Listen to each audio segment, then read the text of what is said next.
And we are live. Good morning, everyone. I'm Polly. This is Patty. Morning. Morning, Patty. How you doing? Good. How are you? Good. It's Wednesday. Short week. It's my last day this week, so we're going on a road trip to Byron Bay. Oh, it's so nice. yeah. You go to Byron Bay quite often too. I've been there once or twice before. Yeah, a few nice. times. Yeah, it's good. It's my first time, so Gonna pop that cherry. that's it. Anyway, let's let's talk about serious stuff.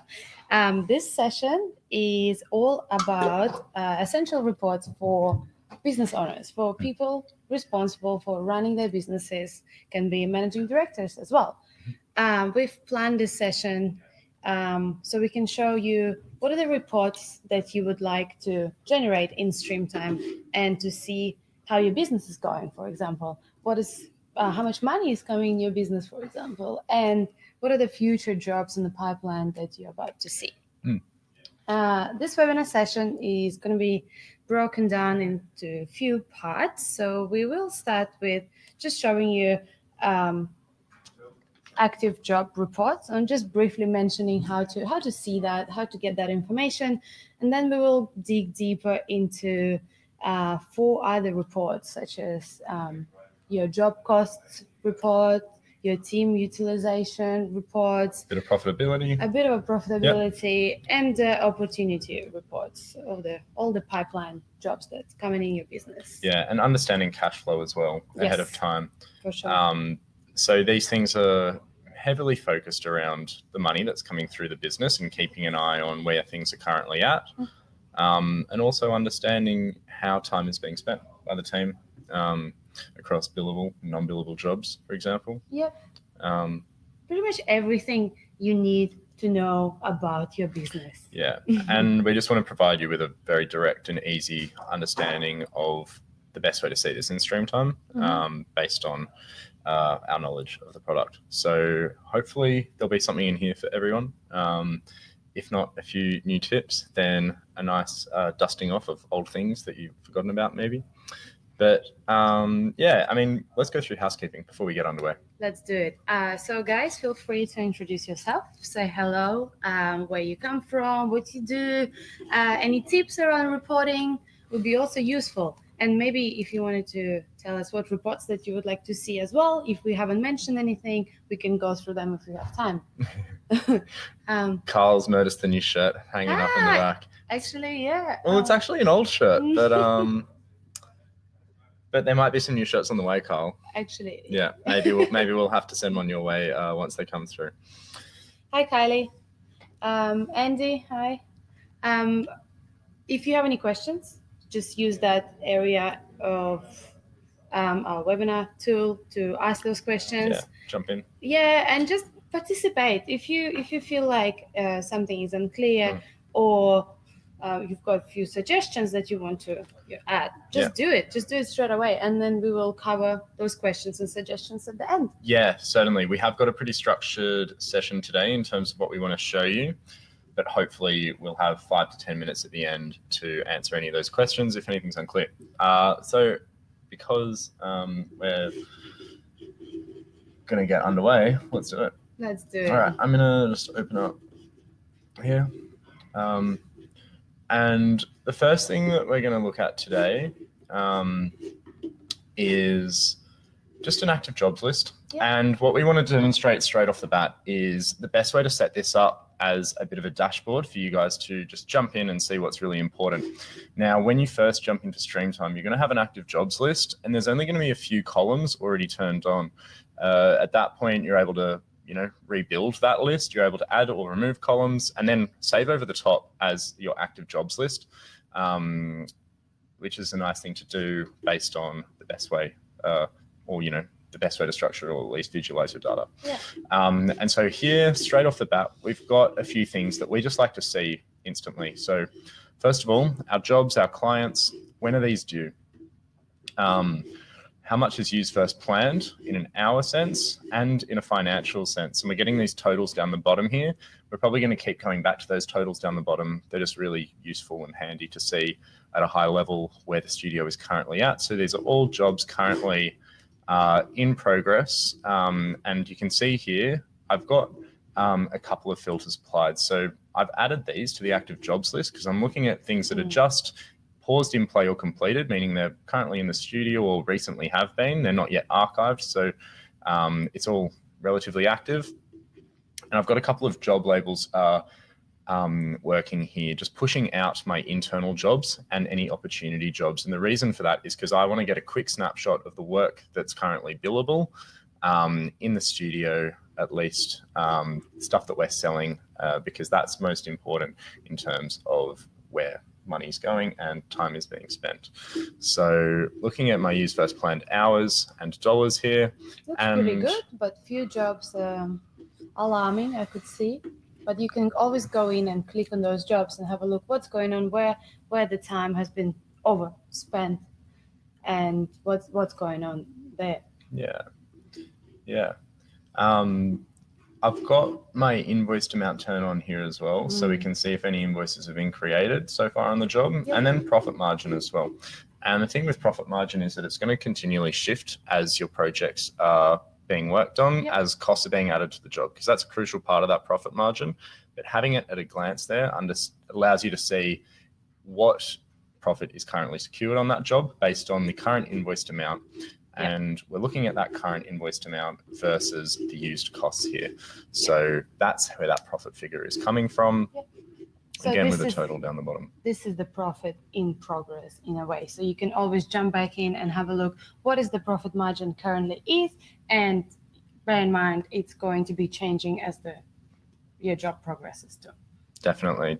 And we'll take a look at another report in a bit that will focus more heavily on profit, showing all those costs and the the actual total figure made on top of those. And the other final ones we've got here are any labels applied to the job.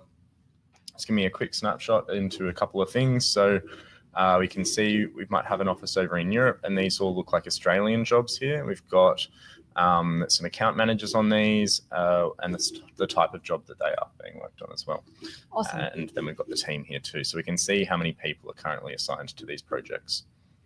Perfect. Cool. It's nice and clean report. Before we jump into good news and talk about profit, we should talk about costs and job cost reports. Cool. The only way for you to see what are the costs within those jobs is to see the time and expenses costs. So Patty and I have created a report. We call it GCR, but it's Streamtime version of GCR, I guess. And you can see straight away all those jobs that are currently live, I assume. We've got a client name, job name, and used and planned time in dollar figures, and we've got our expenses, cost of expenses, and time as well. So if you have a look on the bottom, those are the total costs for your expenses and time, and then we've got a total cost for both combined. Exactly. Then you will be able to see how much are you selling those for, and how much profit are you making essentially on those the time and expenses here as well. Exactly. And looking at these filters, I've got exactly the same filters that I had applied in that previous list. I've just changed the columns that I'm seeing, and I moved them around so that I'm getting a different focus on what I'm actually looking at. Before, it was more status and high-level information. This is telling me a bit more about how the health of the job really is, understanding the current costs and where that's being distributed across the studio.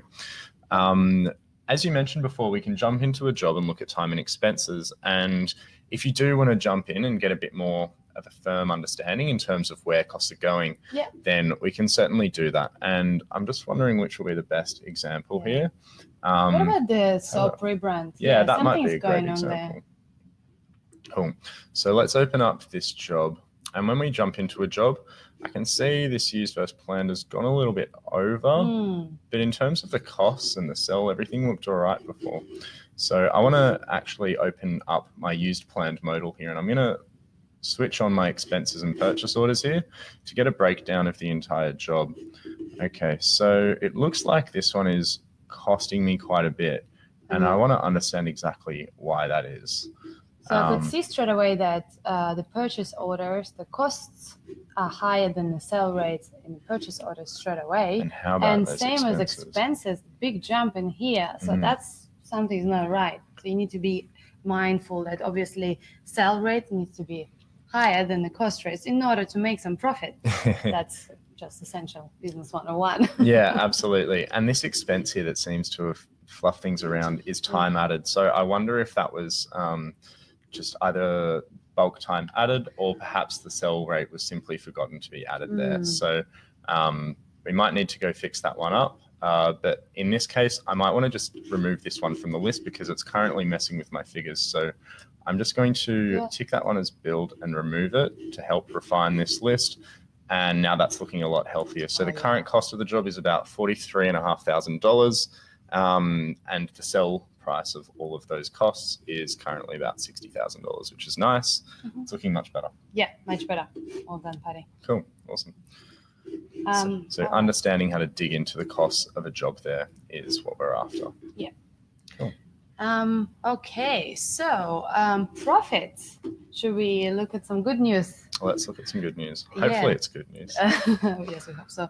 Cool. So there are multiple profit reports that you can create for yourself. Depends how you like to see the progress of the job. So maybe you want to see the profit in progress report that Patty has just opened for you. So profit in progress report is in progress. So the profit will be changing as the job will progress. And in this scenario, our profit margins won't be realistic until we complete that job. As Patty said, profit margins are calculated, all the total profit within the job divided by amount of invoiced. That's been invoiced. And so this margin will only be realistic when the job is completed. But for now, if you look at those filters, once again, we're filtering out an internal jobs and then new opportunity works jobs as well. And again, we're just looking at those things in progress. Exactly. So you can always go back to this report on a weekly basis and have a look how your profit margin changes and what has been invoiced, what hasn't. So this will be in progress figure. And looking at the columns that we've got applied here, pretty much everything pertaining to profit is turned on and most other things are actually switched off. So we've got the profit on the expenses on that job, the profit on all of the time that's been tracked, the total profit of that project, which is essentially those two columns, expenses and time added together. The profit margin, which, as you said, Polly, is using that total cost versus the invoice to crunch that, which is nice. And around 26% is pretty standard, I think, what we should be seeing. Maybe a little bit lower than we'd like to be. And then I've got labels on here, the invoiced amount, as well. Obviously, those two are working together, so that's important to see how much is currently being reimbursed already, and any labels. But again, you might not need the labels. You'll get a much more focused view here if you turn them off. So if you are using labels, of course, that might be up to you. But where you can, I'd encourage you to declutter these lists as much as possible to get these quick snapshots. Exactly. Another report you can create for yourself is the cash flow. So to understand how much money will be coming in your business this month. Sounds good. I just wanted to, before we did one, you mentioned this before, so I thought it would be good to do. How about we just do a look at things that were due last month and maybe assess the profitability on those? Oh yeah, that was on my list in the start. Oh, sorry. Yeah, that's fine. Keep it on track for profit. So we're going to include archive jobs in this list. And let's say jobs that were due last month. So we are going to still refine this quite a bit. And what we're going to see is a list of all of those jobs together, especially the ones that were completed and where things might have come in. And last month, perhaps there are some of these jobs which are still ongoing, not quite wrapped up yet, in which case you might even want to remove those first two statuses, paused and in play, to just ensure that they are completed and that this profit margin is going to be as accurate as possible. And 54% is pretty nice. That's pretty good. Yeah. Pretty good. Cool. So just understanding that we can use a date filter there, even a date range if you want to create brackets after a certain date and before another date are really useful for contextualizing those things. And save them as your favorite as well. Save them as favorite. Profit for last month. So just to always be able to go back and have a look what happened. And obviously it will change depending on the month you are in as well. Absolutely. Cash flow. All right. Cash flow. So Sorry. that's fine, buddy. It's okay. I'm glad All you're right. my friend. So. All right. So Work cash flow. acquaintance. Kidding. This report shows you everything pretty straightforward. So we've got job name and the client, when this job is due, and how much are you invoicing. So if you look at the total, we invoicing $362,000 this month. So you can always go and change those dates and maybe plan a bit more. So maybe you want to add jobs that are live and you will be invoicing this month and the next month, for example, if the invoice has been created. So this can help you forecast your future revenue. But for now, we're actually looking at jobs that are due after 26th of March, maybe they're due in April. Today. Yeah, due today. After today. After today, awesome. And how much are we invoicing for those jobs? Cool. So pretty good. We're a pretty good space. So understanding that, I mean, first of all, we have got this one pretty refined. There's not a lot that we really need to see here. That dollar figure is the most important thing. Understanding the job that it's attached to and the due date that we're expecting it to come through is really important as well. But with these invoices, these are things that we set up in advance. We often speak to clients who set up invoices when they begin a project. So they will invoice up front, ensuring that payment to start work, but then also creating some payments for maybe a month down the track, or even, you know, that final invoice to understand, well, if everything goes to plan, if this project's going for 2 months, in 2 months' time, then we should have another, you know, $80,000 coming through the business. Perfect. You can set that invoice up in advance, leave it as a draft, but just add those due dates and you know, the amount that you'll expect to see coming through, just to help understand the cash flow. And it's really easy to then refine this list by simply adding a due date for after today, because that's money that's coming through in the future. That's it. And if you want, you could even segment that down into months. If you really wanted that granularity, if you wanted to look at, oh, how much are we expecting to make in June this year, you can still do that. Weekly basis as well. Maybe you want to plan ahead and know how much are you expecting to make next week. Totally. And again, we're just looking at those active jobs there. No need to really see archive jobs. Archive jobs have probably already been invoiced and are wrapped up. It's not necessarily future business. So yeah, that's cash flow, again, at a glance, really quick and easy to set up. And we'd encourage you to do that if you're not already, because why not? Why not? Why not? Team utilization. Where your team time goes. That's pretty much team utilization. You can do. You can create multiple reports on those utilization. Maybe you want to see Maybe you want to see a specific team time. Maybe a design team only in your studio, or a client services team. What are they working on? Where their time's gone last month, this week, or last year. Maybe you want to create billable versus non-billable time and jobs to have a look where time spent the most and how much money are you going to make then in the future. Totally. And to do this, we're going to jump into the time list at the top here. I should have mentioned before, when we looked at those invoices, that cash flow report, we actually jumped from our jobs list over to our invoices list. So we're just looking specifically at invoices. And now we're going to look specifically at time. And currently I'm looking at my design team's non-billable time. And that was logged last month. So there's a bit going on here. So Polly, do you just want to run us through it, maybe starting up here? Yeah, so for now, we are grouping this view by a team member, meaning we are actually looking at our design team members and where their time spent last month.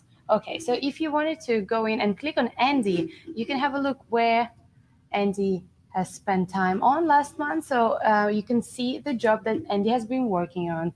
And looks like Andy has been working a lot on this women's sports bra design. Good on you, Andy. Non-billable job. Non-billable one for some reason.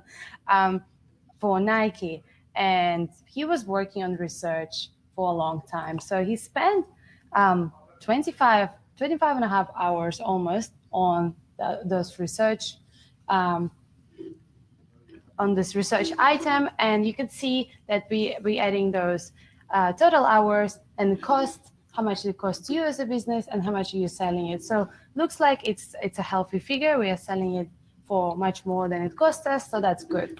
And if you're looking at Patty has only spent 4.5 hours last month working on non-billable Again, that job. women's sports bra job. Same with Andy on that research item too. So this gives you a better understanding where your team time has been spent, and whether it has been planned or not. You can then create a further report and understand, has this time been planned or actually hasn't been? Absolutely. So there is this option to add a filter for looking at time that was not planned. And I think we should see a little bit here. Yeah, just one time entry from Andy there. And we can see that it comes through as extra hours tracked. That's it. So essentially what that means is that there was no item that this time was allocated to when it was tracked, meaning that it wasn't planned. It wasn't planned as an item on that job, but it needed to be captured somewhere. And Andy's included here exactly what it was that he did. And again, understanding, or at least knowing that you can really easily see that cost of the non-billable time, that's going to be the most crucial figure to look at there. So last month, how much time was our design team spending on work that wasn't sold? About $2,715. Maybe that's business development. Maybe they're projects that you guys simply aren't charging for. Understanding that Andy and Patty are our design team. Those two are the only ones that we really need to see. So I've added a filter for just those. If I needed to add someone else, I could add easily by plussing on there. This was all tracked last month across jobs that were non-billable, and all of them, all of these jobs have a status of either paused in play, completed, or archived. So we're capturing everything there. You can compare this with billable jobs. So you can simply go and change the job label to, Just going to toggle that. job label is not non-billable, so it's the same.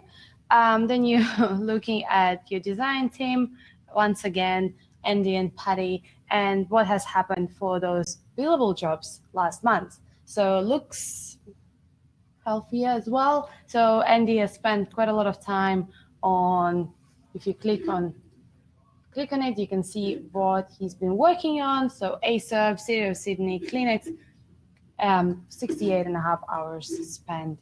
And Patty, that's Patty, 68 hours. Yeah, but looks like your sell and costs are pretty good, and you're making some good profit here as well. Absolutely. So at a high level, when you are looking at these billable jobs and our design team, so how much, really the question is there, how much profit did our design team make us last month? And it's about $14,000 is the answer to that question. Doesn't have to be a design team. You can see time for each employee in your studio as well. I'm just going to remove the team member filter there. Yeah. And that's what we'll see. Yeah, we see everyone who's been tracking time for the project for last month. And they're all billable time. Absolutely. Cool. Cool. The last but not least report on pipeline report. Sorry. Pipeline. Cool. So pipeline report is basically you are looking at all the future business that you've been working on, and you forecasting ahead, you're planning ahead, and understanding how much money will be coming in your business in the pipeline. What are the jobs in the pipeline, and when are they coming through? Totally. And we've run webinars on this in the past, but I am using priorities to manage my pipeline here. Just looking at things that are potentially coming through, things that have already had that proposal sent, won work, and anything lost or currently on hold. These might be in the pipeline. And I've got some due dates just applying here to tell me when I'm expecting this work to come through, and some labels showing me confidence of that job and the fact that it's an opportunity. It's something that we might potentially see coming through the business. And those labels are really important. Very important. Because that's what I'm going to use to create this report. And So Patty is choosing a label. First of all, opportunity. And I'm going to turn off lots of columns right now. I'm going to pretty much turn off all of my columns and start from scratch. Because what do we want to see? I know the budget is the most important thing. That is how much is going to be coming through. Yep. Because I've just used that budget figure on the job to add in the expected value of the job. Yeah, and you can have multiple labels within the job as well. So if you add an opportunity label, which classifies this job as an opportunity, as a Mhm. pipeline job. You can also add a label of what's the likelihood of this job coming through, probability. So maybe it's only 25%, maybe it's 50, 75, or lost or on hold. So then you will be able to understand what are the jobs that are likely coming through. So maybe we're just filtering out the label, which is lost. We don't want to see those ones. And for now, we are looking at 3 jobs that are coming through soon, April, May, and July. Awesome, every month. All with different confidence though, and they might be at different stages. Yeah.